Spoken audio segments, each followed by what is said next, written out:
How to download and play NFS Most Wanted on PC or laptop. So if you want to download and play NFS Most Wanted on your PC or your laptop, then what you need to do is first you need to simply just go with your browser.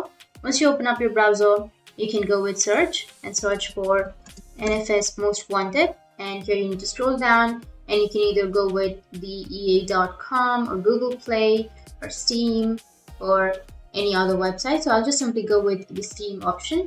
And under Steam, you need to scroll down and here you will have select a subscription option or add to cart. You just need to simply click on add to cart and go with view my cart and select the game, which is Need for Speed. This one, just simply click on it and go for continue to payment.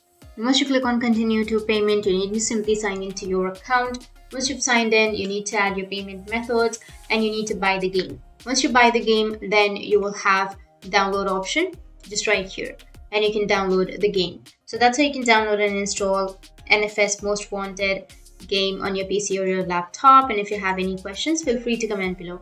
Thanks for watching.